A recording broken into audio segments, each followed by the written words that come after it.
morning mga loves! Welcome back sa ating YouTube channel. Today is Saturday. Kamusta kayong lahat? So ngayon nasa city tayo kasi for the first time meron tayong appointment sa ating nail. And then itry natin magpa-gel nail for the first time. Kasi last time pumunta ako dun for my foot. And then super nice. Nagustuhan ko siya mga loves. Medyo may kamahalan. Naintindihan ko naman, 'di ba? Kasi yung kanilang time, siyempre mahal na lahat ngayon. So nagdala ko ng pain kasi hinatid ako ni Mr. biglang umulan ng ice. So medyo malamig siya mga loves. So nasa city tayo ngayon, papakita ko sa inyo.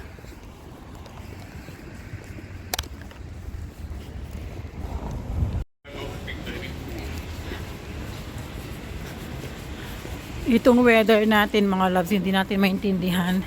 Minsan ganito may maaraw, minsan ulan. Ay naka. So malapit na tayo. Naligo ako kanina. And nag-blower ako. Super gulo. So dito tayo sa Denac Centrum, yung mga iba't ibang klase ng mga clothing store.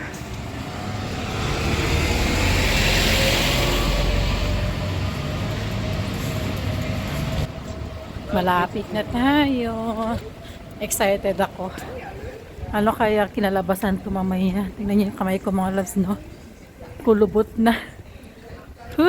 Yan mga loves, mga clothing. So dyan tayo, papasok tayo dyan sa loob. So dito tayo sa may anong pangalan nung nila mga loves? Ito mga loves, Gel Nails. Yan, dito tayo papasok. Busy sila. Tignan mo naman. Yan po.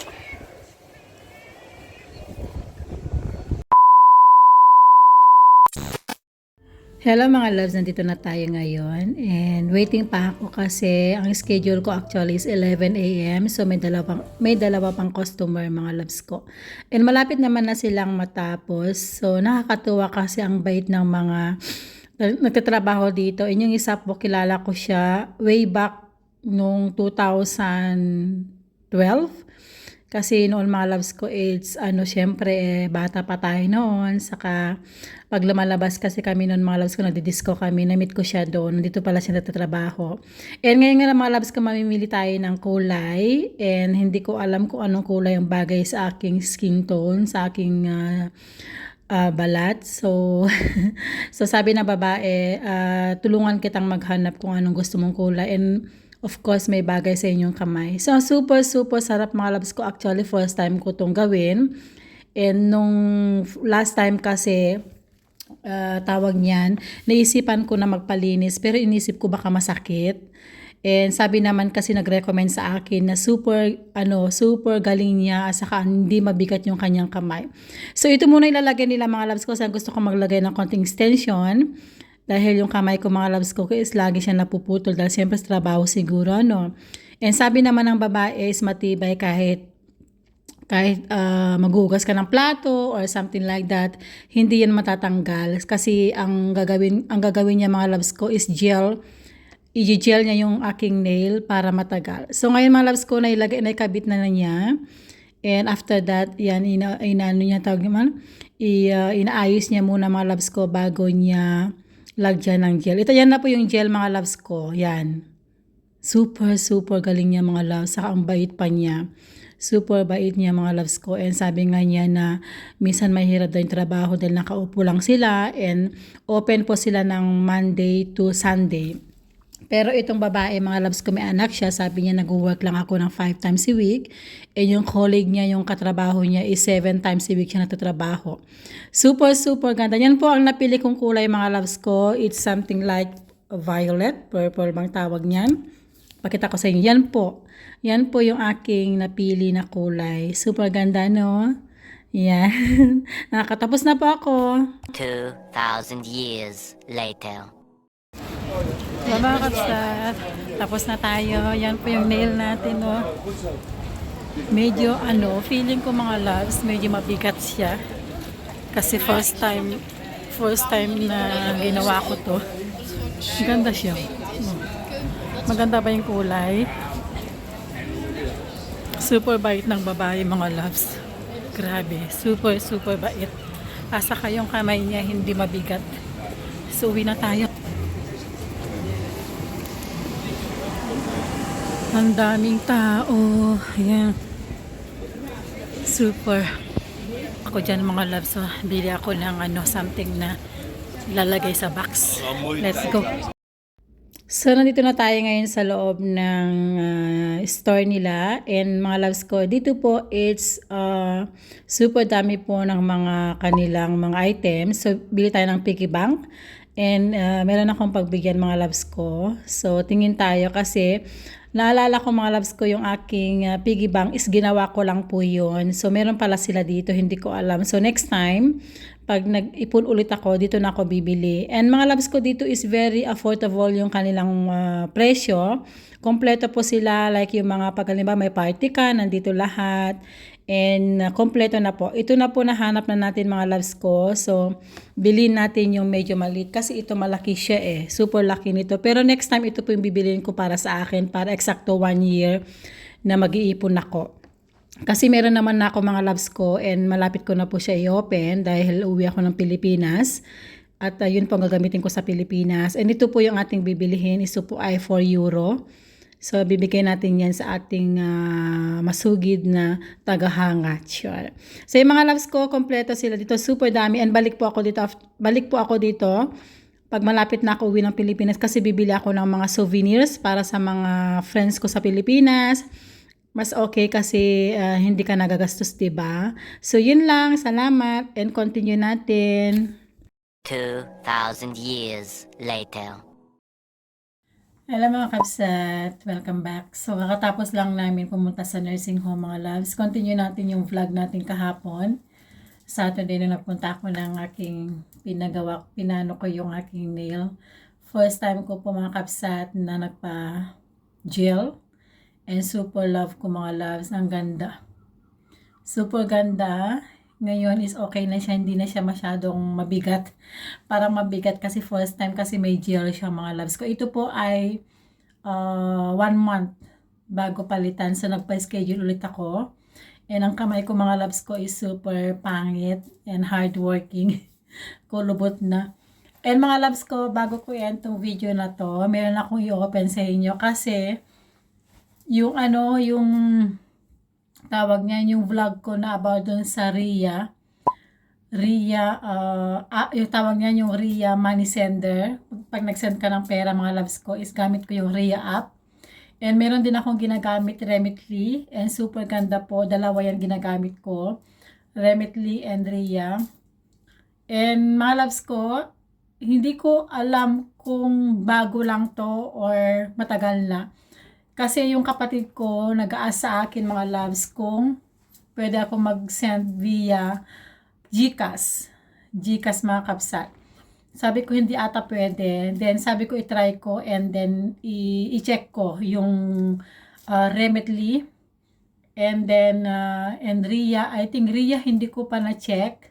Pero for sure meron yung Ria app. Meron silang pag nagpadala ka sa Pilipinas, pwede ka na magpadala ng through GCash.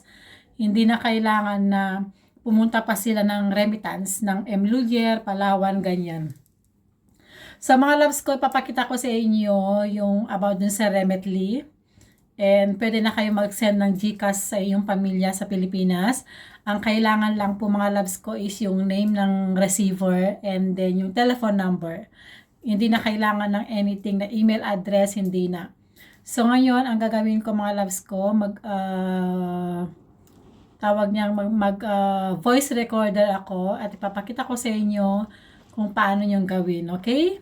So, after that, and then the end, ito po i-explain ko sa inyo kung ano ang gagawin nyo. Kung meron kayong Remitly. And super ganda rin.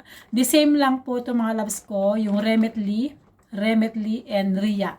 Kasi ako mga loves ko, gamit ko na po yan now is mag-iisang taon na super safe. and then napakabilis po pag nag-send ka ngayon. And mga loves ko, hindi po ito sponsor ha.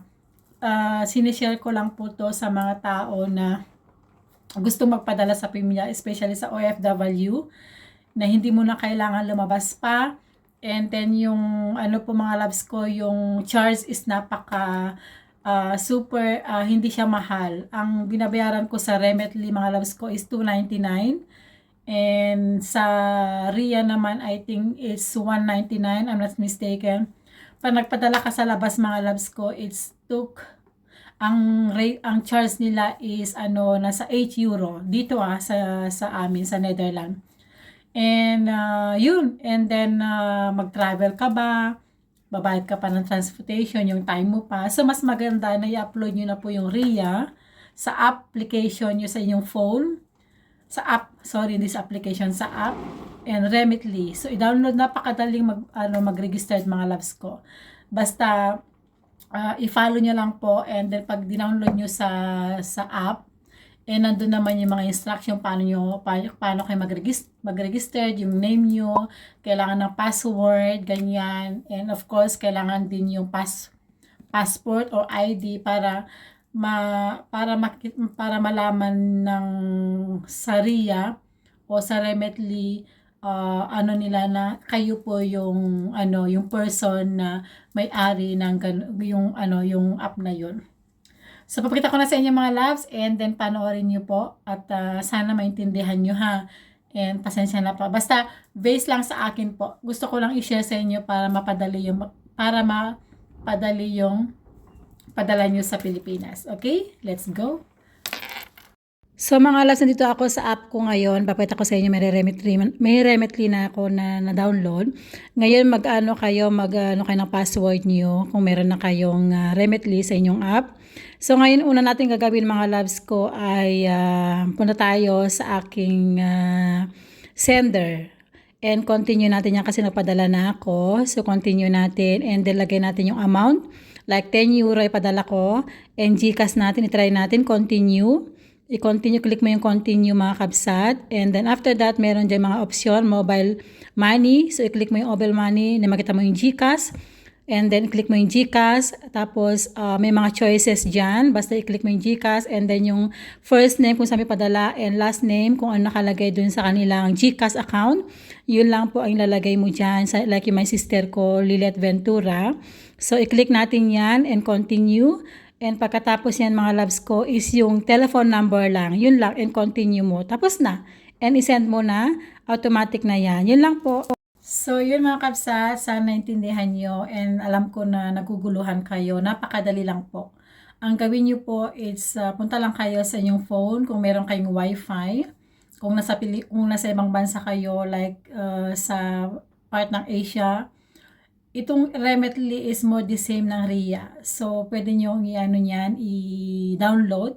And mga loves ko, sabihin ko sa inyo, super ganda. Hindi ko to sasabihin, hindi ko i-recommend to na hindi maganda kasi ito mga loves ko, more than mag-iisang taon na to. So, hindi nyo na kailangan lumabas, mag-send na kayo. For example, pag emergency, nasa bahay lang kayo or weekend, kasi minsan pag nasa labas, close sila, minsan close sila ng Sunday. For example, may emergency sa Pilipinas and gamit nyo na lang yung phone nyo anytime, 24 hours po, and marireceive nila within 3 to 6 minutes, nandun na.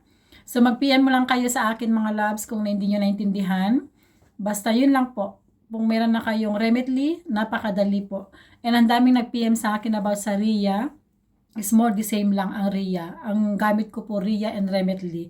And then wag kayo mag-alala dahil makakarating yan sa pamilya nyo. In case man hindi makarating, pwede nyo silang i-message. Meron naman dyan sa customer service, i-PM nyo, and then meron sasagot agad. Pag hindi naman na gusto mong yung pera, alimbawa na sabihin mo na gusto mong i-send, kung alimbawa i-forward ko yung money sa bangko mo, kung saan mo sinend. Ganun, napakabait ng mga customer service mga loves ko, okay? And pag hindi nyo maintindihan, mag-PM kayo sa akin and tuturuan ko kayo. Marami na din akong naturuan sa mga nagsisend sa akin, nanonood sa akin ng RIA. Kasi nag-trending po yung aking video dyan kung paano po mag-send sa RIA. So, nasa 2,000 views na po tayo. So, and then ito naman yung i-recommend ko sa inyo about sa Remitly. Napakaganda po. Marami na ngayon. Ang dami na ngayon na pwedeng padalhan, especially hindi mo na kailangan lumabas pa. Marami akong napapanood sa mga sponsors, and mostly mga Pilipina ang nagre-recommend ng ganitong app about sa mga ganyang padalhan sa Pilipinas. So mga loves, thank you so much, at sana po naintindihan nyo itong video na to. And then, hindi ko nagawa ng video past few days kasi nakakalimutan ko. So, yung inedit ko na first video ko, maiksi lang. So, naisip ko na isasabay ko agad para pag napanood nyo po is maintindihan nyo. Sana naintindihan nyo yung video ko. Pasensya na kayo ha. Kung hindi nyo po naintindihan. And, pag hindi naman, gagawa ulit ako ng another video para i-focus, kasi ang hirap kasi mag-edit mga loves ko, kasi lalo pag naka-voice recorder ka, super hirap po. Pagpasensyahan nyo na po ha. So thank you so much. If you like this video, please give me a thumbs up and mag-comment kayo dyan. Pakiclick yung bell para next time pag nag-upload tayo, it's manonotify kayo sa iyong phone. Again, it's me, Ilocana in Holland, and then ang inyong kabsat and mga kaibigan, kapatid, kababayan. Thank you. God bless. See you again on my next one. Bye po.